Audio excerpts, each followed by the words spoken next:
आपके जीवन के गलत डिसीजन आपको दुखी करते हैं। तुमने अपनी पत्नी को गुस्से में एक थप्पड़ मार दिया।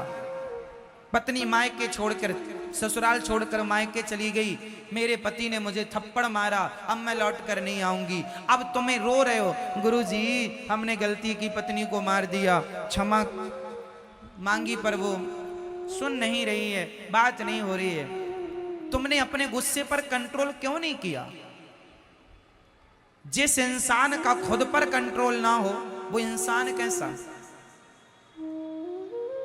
खुद पर कंट्रोल कुत्तों का नहीं होता, खुद पर कंट्रोल बंदरों का नहीं होता, खुद पर कंट्रोल जानवरों का नहीं होता। पर आप हर जानवर से, हर पशु से, पक्षी से आप लाख गुना समझदार हैं। हाँ या ना? आप बुद्धिमान पुरुष हैं, बुद्धिमान स्त्रियां हैं, बोलो हाँ या ना।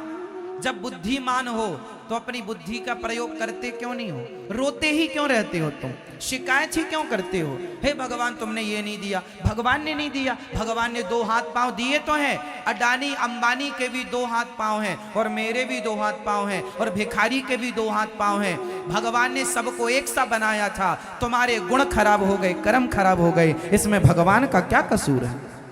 कर्म अच्छा करो, मेहनत करो, नीतियां सही हो तो तुम भी अडानी अंबानी हो जाओ, और नीतियां नहीं है तो भिखारी बने घूमते रहो और गालियां भगवान के देते रहो, हे भगवान तुमने हमारी भिखारी बना दिया।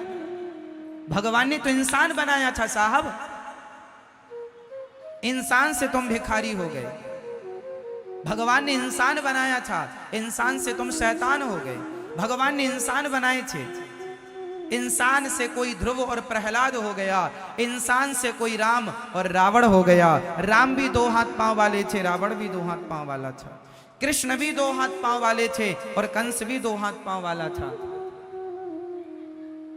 एक के विचार ने कृष्ण बना दिया और एक के विचार ने कंस बना दिया। एक की विचारधारा ने राम बना दिया, एक की विचारधारा ने रावण बना दिया। बात इंसानों की, मेरी माँ आप और हम एक ही हैं, खून आपके भीतर भी उतना ही है लगभग जितना मेरे भीतर है। हाँ या ना? मेरे और आप, मुझ में और आप में क्या अंतर है? मुझ में और स्वामी विवेकानंद जी में क्या अंतर था? सिर्फ शरीर का अंतर था, हाइट का अंतर था। उनकी हड्डियां ज्यादा थी या मेरी कम है? 206 हड्डियां सबकी होती हैं, उनकी भी इतनी थी और मेरी भी। उतना ही खून उनके भीतर था जितना मेरे और आपके भीतर। किसी का हल्का फुल्का कम ज्यादा मान लो आप, वजन भी कितना ज्यादा कम मानोगे। 70-80 किलो के वो रहे होंगे, 70-80 किलो के हम हैं। अंतर किसका है? शरीर का नहीं है, विचारों का अंतर है। हाँ या ना? आप शरीर से बड़े नहीं हो सकते, आप बड़े हो सकते हैं तो सिर्फ अच्छे विचारों से। इसलिए अच्छे विचारों के साथ, अच्छी नीति के साथ अपना काम करो। यदि सफल होना और रोना ही है तो फिर तुम्हें कोई रोक भी नहीं सकता रोने। हे भगवान हम बड़े दुखी हैं, रोते रहो।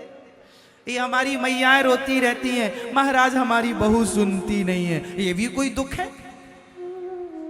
महाराज हमारा बेटा सुनता नहीं है, ये भी कोई दुख है? ये दुख नहीं है, तुम्हारी लापरवाही। तुमने अपने बेटे को संस्कार क्यों नहीं दिए सही वक्त पर? सही वक्त पर सही संस्कार दिए होते तो ये सवाल ना होता कि बेटा सुनता नहीं है। संस्कारी बेटा तो आज भी सुनता है, संस्कारी बहू है तो आज भी सुनती हैं।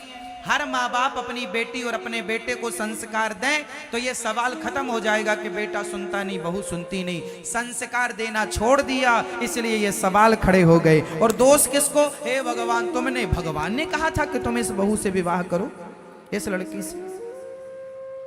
भगवान ने कहा था जरा सी बहू के हाथ से एक कप टूट जाए, एक बार दाल में जरा नमक ज्यादा हो जाए तो सास ताने मारती है, यही सिखाया है तेरी माँ ने। और वही बहू जब फिर तुम्हें भर भर के नमक देती है बुढ़ापे में, और बुढ़ापे में जब तंग करती है तो रोती हो, महाराज बहू परेशान करती है। क्यों? शादी होके उसकी आई, नहीं नहीं तुमने भी तो उसे परेशान किया। भगवान ने कहा था कि तुम परेशान करो, अब किया है तो भोगो। जैसी करनी वैसी भरनी, आज किया कल पाएगा। और चढ़ता सूरज धीरे धीरे ढलता है। इसलिए मेरी माँ दोष भगवान को ना दिया करो। ये देखो कि हम कहां गलत हैं, हमारी कहां गलतियां हो रही हैं। भगवान ने दुर्योधन को समझाया था महाभारत के पहले कि भाई मान जा, पांडवों को 5 गांव दे दे, मत कर महाभारत का युद्ध।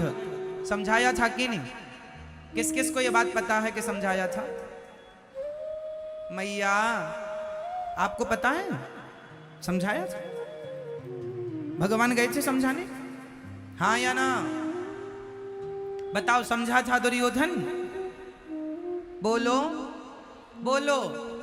नहीं, जैसे भगवान के समझाने से दुर्योधन नहीं समझा तो उसका नाश हो गया, उसी तरह आज बच्चे माँ बाप के समझाने से नहीं समझते, गुरु के समझाने नहीं समझते तो सर्वनाश तो होगा ही। बाद में फिर कहो भगवान ने किया, भगवान ने थोड़ी किया, भगवान ने तो माता पिता के रूप में, गुरु के रूप में तुम्हें समझाया था, सही रास्ता दिखाया था। ना मानो तो गलती भगवान की कहाँ? इसलिए हम दुखी हैं, ये कोई सवाल नहीं। अच्छा, दुख किसे कहते हैं? अब हनुमान जी से पूछते हैं। जानत हूँ वास स्वामी बिसारी, फिर हित काहे ना होहि दुखारी। भगवान को भूल जाना ही सबसे बड़ा दुख है और भगवान का स्मरण बना रहे यही सबसे बड़ा सुख है। सुख और दुख केवल भगवान को भूल जाना दुख है, पर आपको भूल जाना दुख नहीं लगता। बहू नहीं सुनती ये दुख लगता, बेटा नहीं सुनता ये दुख मानती हो, पैसा नहीं आ रहा है ये दुख मानते हैं आप लोग, पर भगवान का स्मरण नहीं हो रहा, हम भगवान को भूल गए, ये दुख आप लोग मानते ही नहीं। दुख क्या है? भगवान का भूल जाना ही। हे नाथ, मैं आपको कभी हर स्थिति में भगवान का स्मरण बनाए रखो। बोलो हे नाथ जोर से। मेरी माँ, मैया, ओ मेरी माँ, ओ झोले वाली मैया, कहां जा रही हो मेरी माँ? बैठो, जहां हो वहीं बैठ जाओ मेरी माँ। सुनो, सबसे बड़ा सुख क्या है? भगवान का स्मरण आप दिन भर करें, ये सबसे बड़ा सुख है, और भगवान को भूल जाएं आप, यही सबसे बड़ा दुख है। तो बोलो हे नाथ, मैं आपको कभी भूलू नहीं। हे श्रीमन नारायण, मैं आपको कभी भूलू नहीं। ऐसे भगवान जो सत्य चित आनंद स्वरूप हैं, राधा सहित श्री कृष्ण को हम बारंबार